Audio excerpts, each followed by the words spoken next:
Salut tout le monde, je reviens aujourd'hui avec une nouvelle vidéo. J'ai décidé de faire aujourd'hui une vidéo que j'ai fait aussi l'année dernière. C'est une vidéo rétrospective de mon année 2016. Avec ce genre de vidéo, tu peux un peu revenir sur l'année que tu as passée tout simplement. Choses que tu as fait, sur les choses que tu as accomplies. La première chose que je souhaite aborder dans cette vidéo, c'est tout simplement les voyages que j'ai fait durant mon année 2016. Depuis toute petite, depuis ma naissance en fait, j'ai été habituée à voyager à droite et à gauche. Et c'est vrai que cette volonté de voyager, ce Wanderlust, c'est un peu resté en moi, c'est-à-dire que je suis quelqu'un qui j'ai besoin de voyager. Et c'est vrai que cette année, j'ai fait quand même pas mal de voyages. Je pense par exemple à Oxford, donc en Angleterre, pour un week-end pour aller visiter des facultés là-bas. C'est vraiment super sympa de voir un peu cette ville étudiante en fait au final, de voir tellement d'étudiants, tellement de facultés, où chaque faculté a vraiment son histoire, une histoire quand même assez ancienne.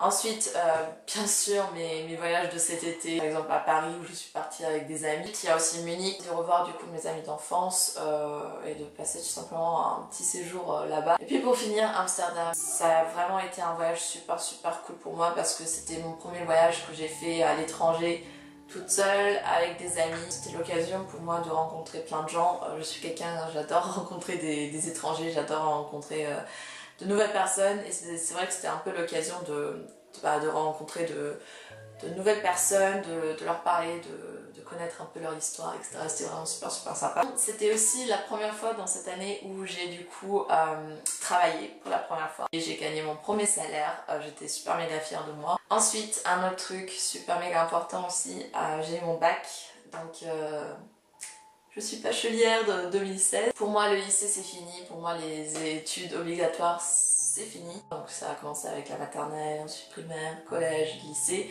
C'était vraiment mon quotidien et j'avais l'impression que ça allait être ça pendant toute ma vie en fait. Ça me manque le lycée, pas forcément au niveau du stress, etc., des études, mais ça me manque au niveau de l'ambiance, le fait de retrouver mes amis à la récré, de manger avec eux, de voir aussi mes camarades de classe, d'avoir vraiment cette ambiance de classe en fait. Mes profs me manquent aussi et c'est vrai que c'est assez bizarre. Une nouvelle page se tourne et un nouveau chapitre commence. Le nouveau chapitre c'est pour moi la fac, donc j'ai décidé de poursuivre mes études, enfin en tout cas d'essayer, c'est-à-dire que j'ai eu envie de commencer avec la fac, de faire une année de fac et après pourquoi pas poursuivre ou pourquoi pas arrêter après si ça me plaît pas. Pour ceux qui ne savent pas, je suis dans une fac de droit.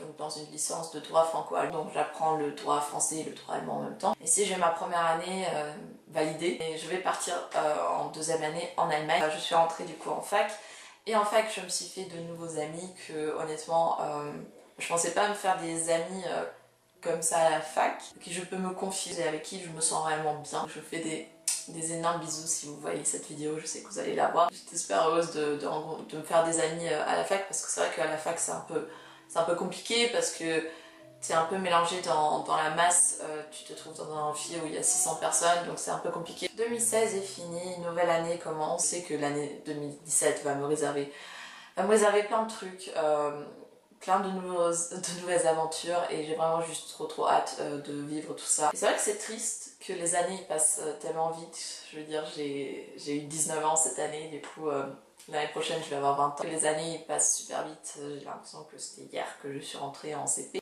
Ouais, c'est vrai qu'on voit pas vraiment le temps passer, mais d'un autre côté c'est super excitant de voir le temps passer parce que tu sais que tu vas vivre plein de trucs, qu'il y a encore plein de choses qui t'attendent et que certes, tout a une fin, à un moment donné tu vas arriver à un point dans ta vie où ça sera fini, mais au moins j'aurais vécu ma vie pleinement et j'aurais fait toutes les choses que je voulais faire. N'oubliez pas que c'est votre vie et que vous êtes le seul écrivain en fait de votre vie, c'est-à-dire que vous êtes l'auteur en fait de votre vie. Donc si vous voulez faire quelque chose, faites-le. Il n'y a pas d'obstacle, il n'y a pas d'impossibilité. Il y a toujours une solution à tout et c'est à vous de trouver tout simplement cette solution et à vous battre en fait pour avoir ce que vous voulez. J'espère que vous avez passé une agréable journée, un agréable réveillon de Nouvel An. J'espère que vous avez aussi bien fêté Noël. Je vous souhaite du coup à vous, à votre famille, à tous vos proches, de magnifiques fêtes de fin d'année et tout simplement le bonheur du monde. Donc voilà. Je vous fais de gros bisous et on se retrouve à l'année prochaine avec une nouvelle vidéo. Ciao!